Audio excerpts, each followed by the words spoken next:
High court এবং supreme court কি বিচার বিভাগের একই ইউনিট নাকি ভিন্ন ইউনিট? অনেকের মনেই এই প্রশ্নটা কিন্তু থাকে। তো আজকে আমরা হাইকোর্ট এবং সুপ্রিম কোর্ট নিয়ে আলোচনা করব।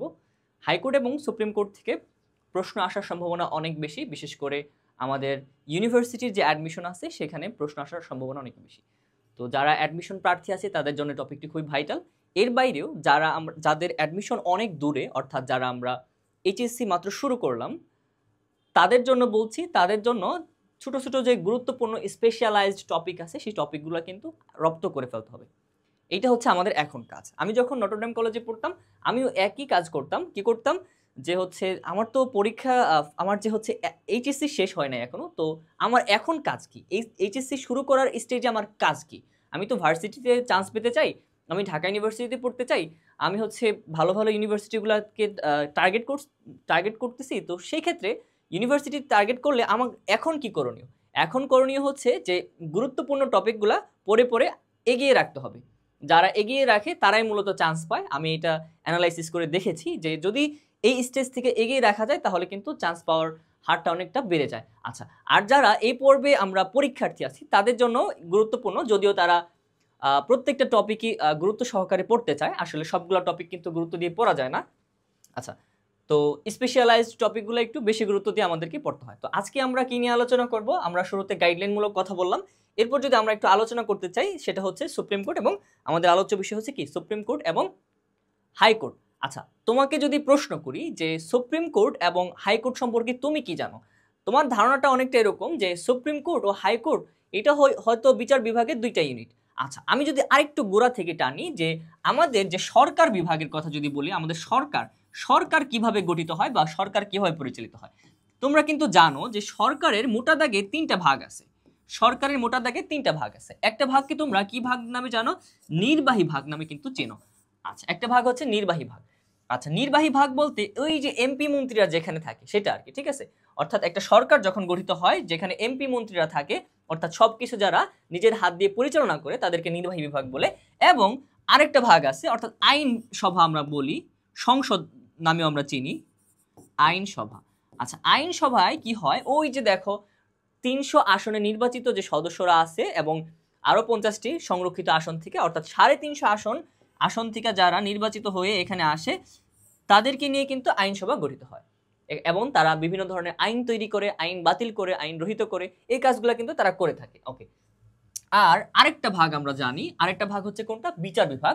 আচ্ছা, রাষ্ট্রের বিচার বিভাগের কারণে কিন্তু এই রাষ্ট্রের স্থিতিশীলতা বজায় থাকে।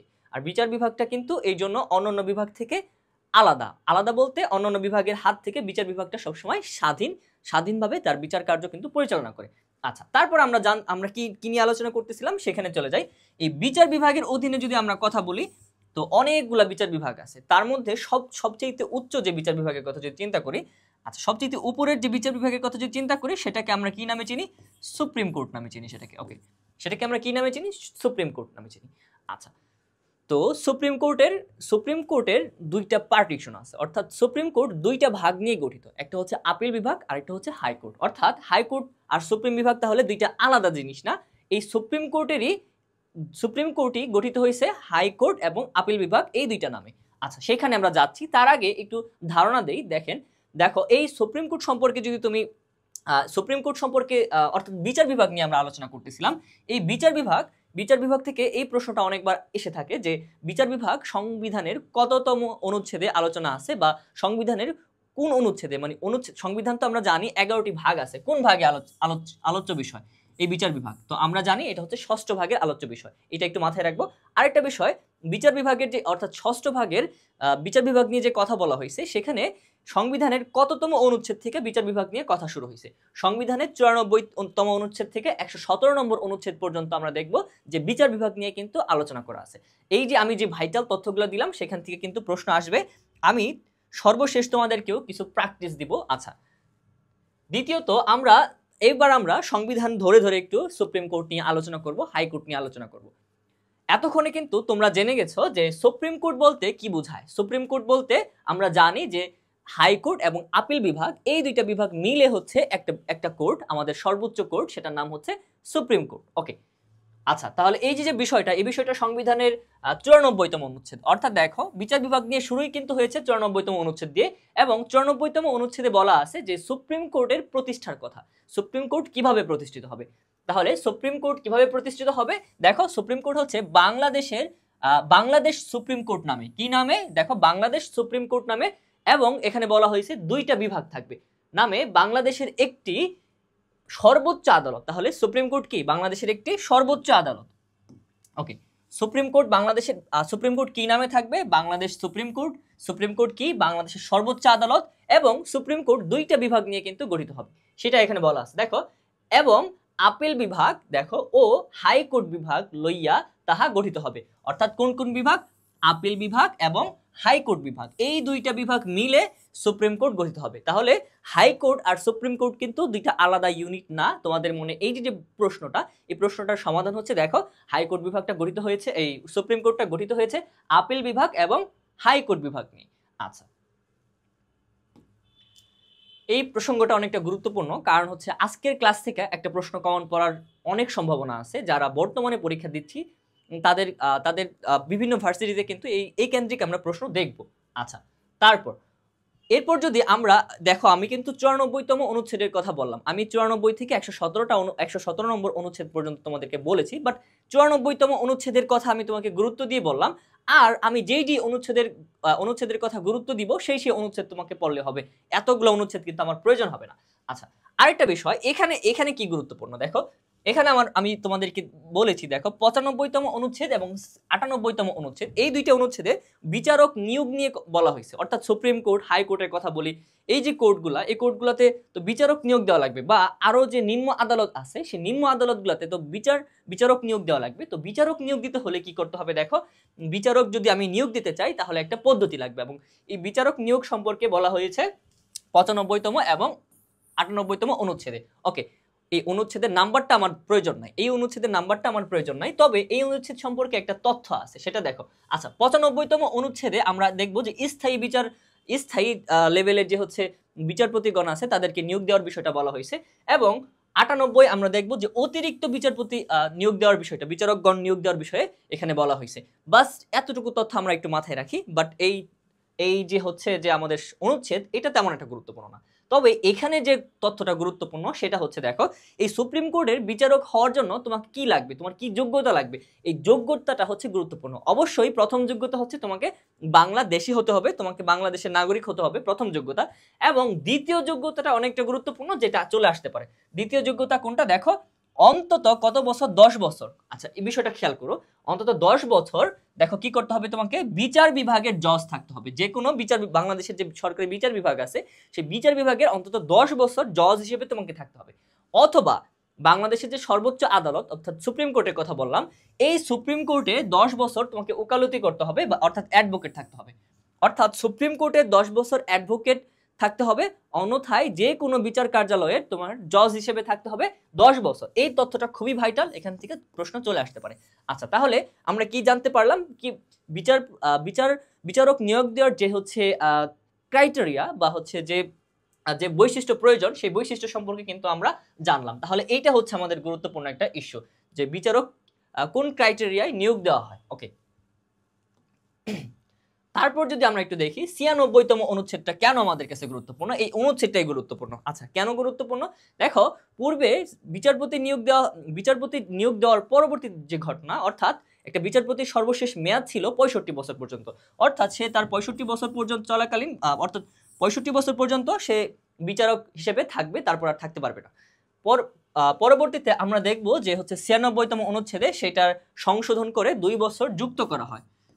বিচারপতির যে মেয়াদ সেটা কিন্তু 2 বছর যুক্ত করা হয়, পরে 67 বছর করা হয়। তাহলে বর্তমানে বিচারপতিরা 67 বছর পর্যন্ত তাদের বিচার কার্য চালাতে পারে। আচ্ছা, এই যে সংশোধনী আনা হলো, এই সংশোধনীটা কি? এটা হচ্ছে 7ম সংশোধনী, এইটা একটু আমরা মাথায় রাখবো। তাহলে 7ম সংশোধনীর মাধ্যমে এই বিচারকদের যে পদের মেয়াদ সেটা কিন্তু বৃদ্ধি করা হইলো। ওকে, এইখানে একটা বিষয় আমাদের মনে রাখা লাগবে, যে 16তম সংশোধনীটা গুরুত্বপূর্ণ। এই যে বিচার নিয়ে আমরা বিচার কার্য নিয়ে আলোচনা করতেছি, সেই বিচার কার্যের একটা অংশ হচ্ছে, দেখো, এই 16তম সংশোধনী। এই বিচার কার্য নিয়ে একটা সংশোধনী আনা হয়, 16তম সংশোধনী। এই সংশোধনী হচ্ছে 2014 সালে আনা হয়। আমাদের মোট সংশোধনী আছে 17টি, এটা একটু নোট করে রাখো।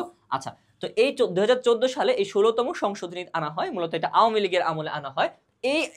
এই সংশোধনীর মাধ্যমে কি করা হয় দেখো, এই সংশোধনীর মাধ্যমে বলা হয় যে আমাদের যে একটু আগে তোমাদের যে আইনসভা দেখালাম অর্থাৎ সংসদ, এই সংসদের 3 ভাগের 2 ভাগ অর্থাৎ 2/3 যদি সম্মতি দেয় তাহলে যে কোনো বিচারক তারা বিচারকের পদস্খলন ঘটাতে পারবে, বিচারককে চাকরিচ্যুত করতে পারবে।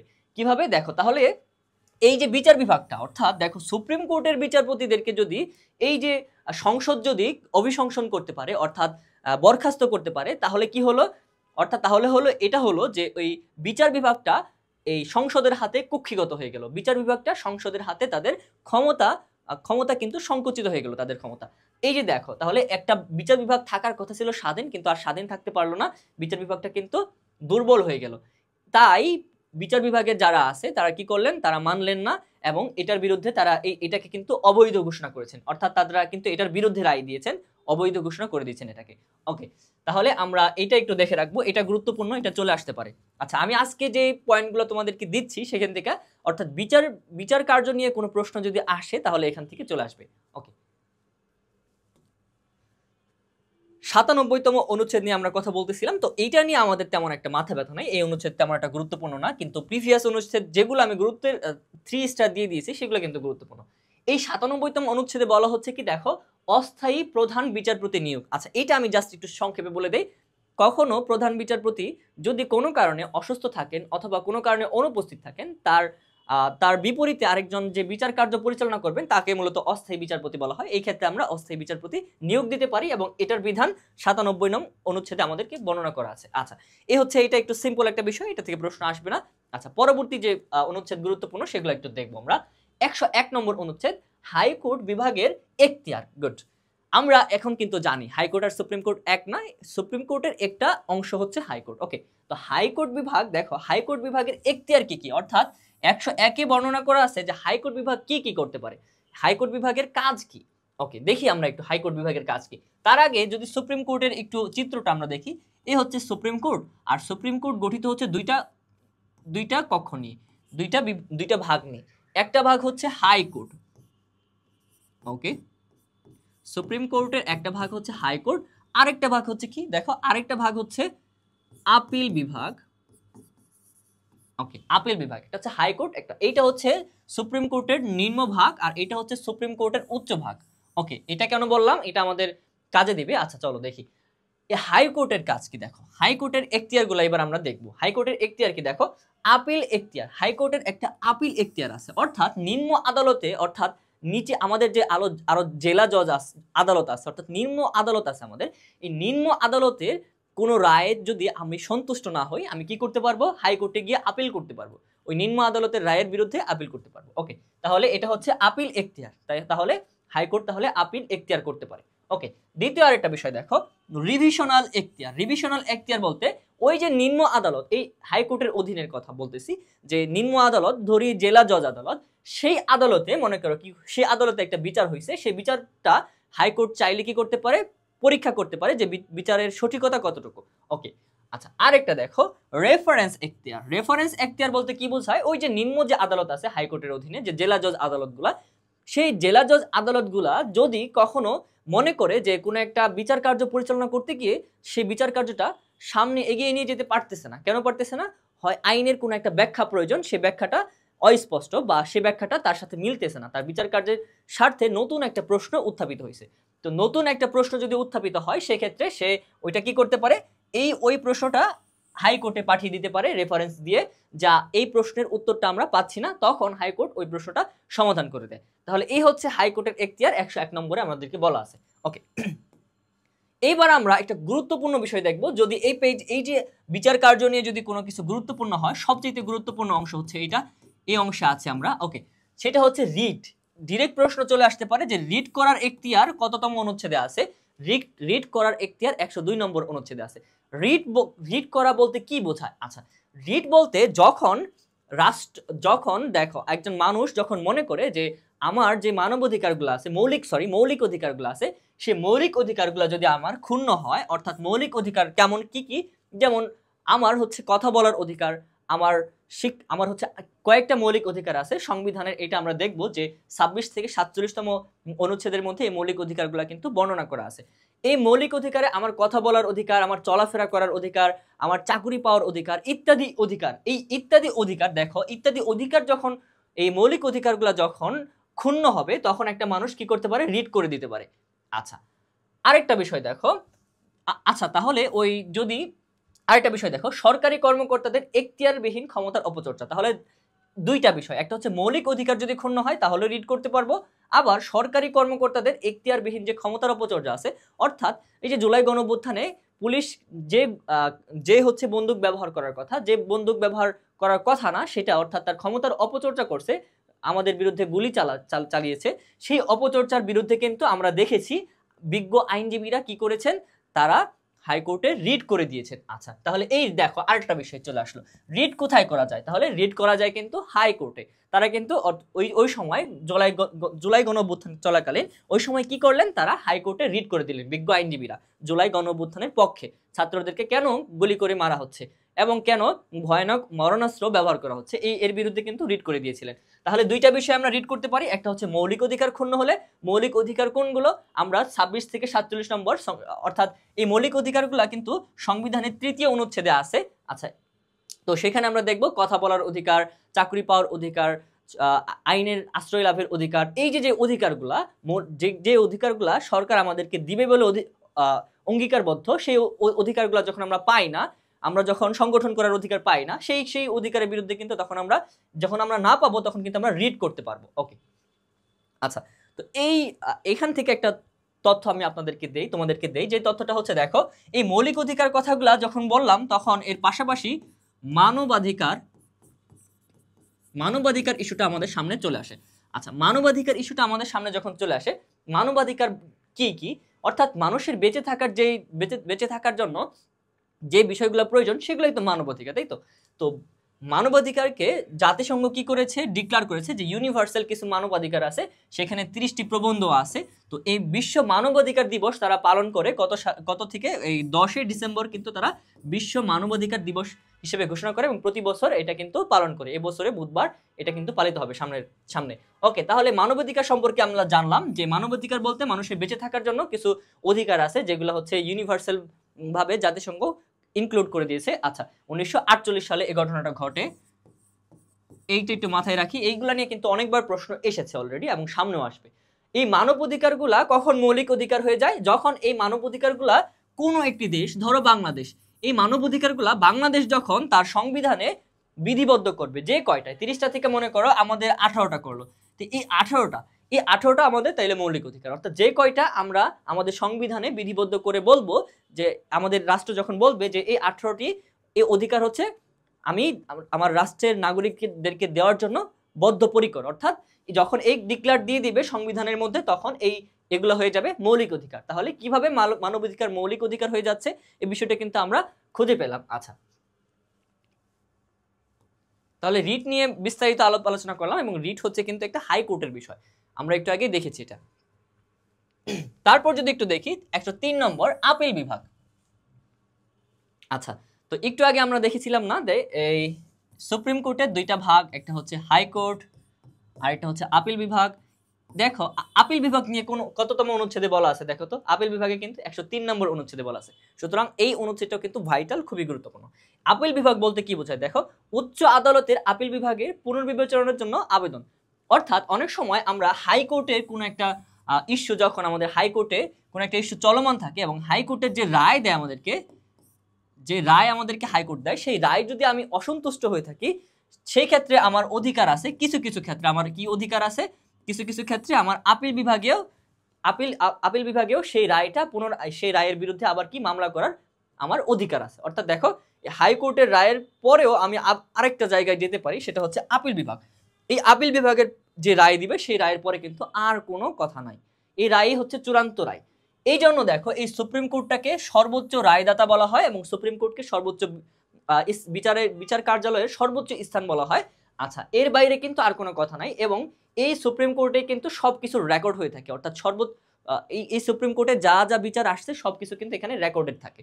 আচ্ছা, এটা নিয়ে আমরা পড়বো পরে। তাহলে আপিল বিভাগ, এই বিভাগ সম্পর্কে সংবিধানে 103 নম্বর অনুচ্ছেদে বলা হয়েছে, এবং এখানে বলা হয়েছে কি দেখো, যে উচ্চ আদালতে আপিল বিভাগে পুনর্বিবেচনার জন্য আবেদন করা যাবে। অর্থাৎ এইখানে যে রায়গুলো হয়েছে সেই রায়ের যে রায়গুলো হয়েছে সেই রায়ের পুনর্বিবেচনার জন্য আমরা এইখানে আসতে পারি, বাট এইখানে যে রায় দিবে আপিল বিভাগে এরপরে আমরা কোথাও যেতে পারবো না। ওকে, 106 নম্বর অনুচ্ছেদে কি বলা হয়েছে দেখো, উপদেষ্টামূলক এখতিয়ার। আমি একটু আগে বলেছিলাম সবচেয়ে গুরুত্বপূর্ণ একটা পেজ নিয়ে আলোচনা করেছি, সবচেয়ে দ্বিতীয় গুরুত্বপূর্ণ পেজ নিয়ে যেটা আলোচনা করব, ওকে, সেইটা চলে আসছে আমাদের কাছে। আচ্ছা, সেটা কি দেখো, 106 নম্বর অনুচ্ছেদ। 106 নম্বর অনুচ্ছেদে কি বলা হলো, উপদেষ্টামূলক এখতিয়ার। উপদেষ্টামূলক এখতিয়ার বলতে কি বলা হলো দেখো, সুপ্রিম কোর্টের একটা উপদেষ্টামূলক এখতিয়ার আছে, সেটা কি? আচ্ছা, সেটা যদি আমরা একটু জানি, দেখো কি বলা হলো দেখো, আইনের ব্যাখ্যা দান। কখনো কখনো কোনো আইন নিয়ে যদি প্রশ্ন হয় যে এই আইনের ব্যাখ্যাটা কেমন হবে, এই ব্যাখ্যাটা কিন্তু সুপ্রিম কোর্ট দিয়ে থাকবেন। আচ্ছা, আরেকটা বিষয় হচ্ছে ডক্ট্রিন অফ নেসেসিটি, অর্থাৎ এমন একটা রাষ্ট্রের ক্রান্তিকালীন সময়, এমন একটা সময় বুঝতে পারতেছি না কি করব, অথবা এখানে আইন কিভাবে কাজে লাগাবো, সংবিধানটা কিভাবে কাজে লাগাবো, এমন একটা সময় যখন আমরা বুঝতে পারি না, অর্থাৎ এটাকে আমরা ক্রান্তিকালীন বলি বা প্রয়োজনীয়, এই সময়ে আমরা কি করব, এই সময় আমরা কি করতে পারি, এই উপদেষ্টামূলক সুপ্রিম কোর্টের যে এখতিয়ার সেটাকে ব্যবহার করতে পারি। কিভাবে? বিষয়টা কি? বিষয়টা হলো এরকম যে, আমি একটা যদি উদাহরণ দেই, জুলাই গণঅভ্যুত্থানে কি হলো, সরকার পতনের পর রাষ্ট্র কিন্তু 3 দিনের জন্য রাষ্ট্র একেবারে 3 দিনের জন্য হাতছাড়া হয়ে গেল, কোনো শাসকের অধীনে কিন্তু ছিল না। ওই সময় আমাদের একটা শাসকের হাতে কিন্তু রাষ্ট্রটা দেওয়া দরকার ছিল। সেই ক্ষেত্রে কি করা হইলো, রাষ্ট্রপতি তখন কি করলেন, আচ্ছা, রাষ্ট্রপতি এখানে এসে তিনি এই এখতিয়ারটা কার এটাই বুঝতে পারবেন এখান থেকে। এই রাষ্ট্রপতি কি করলো, রাষ্ট্রপতি সুপ্রিম কোর্টের যিনি প্রধান বিচারপতি আছেন, আচ্ছা, সুপ্রিম কোর্টের যিনি প্রধান বিচারপতি,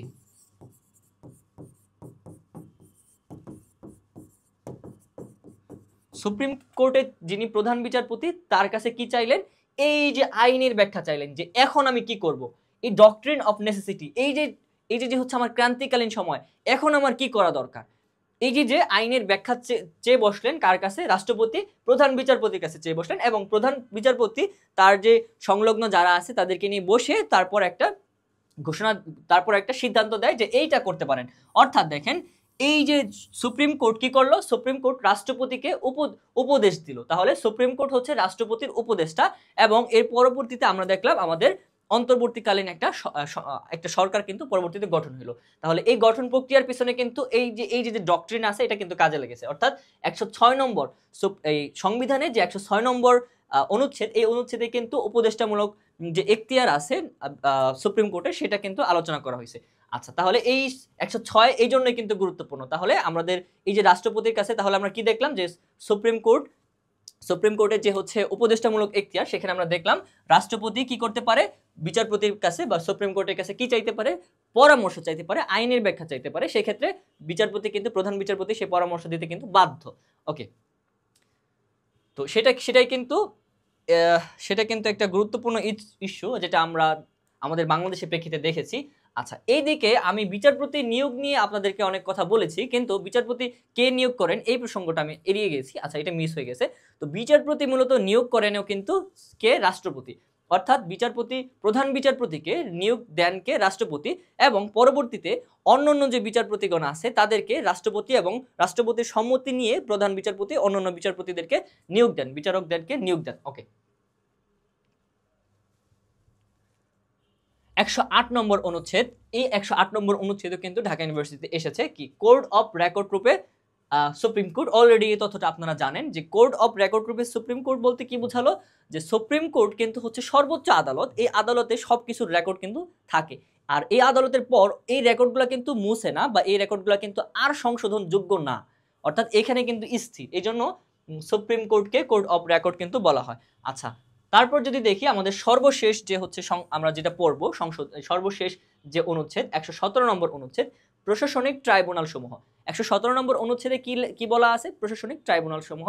এই প্রশ্নটা এভাবে আসতে পারে যে 117 নম্বর অনুচ্ছেদে কি বলা আছে। আচ্ছা, প্রশাসনিক ট্রাইব্যুনাল সমূহ বলতে কি বোঝায়, প্রশাসন বলতে আমরা কি বুঝি, প্রশাসন বলতে আমরা বুঝবো সরকারি কর্মকর্তা কর্মচারী যারা আছে, অথবা সরকারের অধীনে যে মিলিটারি বাহিনী আছে বা সরকারের অধীনে যত ধরনের পুলিশ বাহিনী আছে, যত ধরনের ফোর্স আছে, এগুলাকে, অর্থাৎ সরকারের অধীনে যে কোনো সংস্থা, যে কোনো ইনস্টিটিউশন, এই ইনস্টিটিউশন ধরি কোনো একটা চাকরির প্রেক্ষিতে যদি বলি, সরকারি চাকরির উন্নয়ন, সরকারি চাকরির ভাতা, সরকারি চাকরির যে হচ্ছে চাকরিচ্যুত হওয়ার যে বিষয়গুলো, এই যে বিষয়গুলো নিয়ে কাজ করবে, এই বিষয়গুলো নিয়ে বিচার করবে কোন বিভাগ, সেটা কিন্তু এই 117 নং অনুচ্ছেদের অধীনে এই প্রশাসনিক ট্রাইব্যুনাল একটা নির্দিষ্ট ট্রাইব্যুনাল গঠন করবে। আইন কিছু বিচারক নিয়ে একটা নির্দিষ্ট ট্রাইব্যুনাল গঠন করে সেটা সেই ঝামেলাটাকে মিটাবে।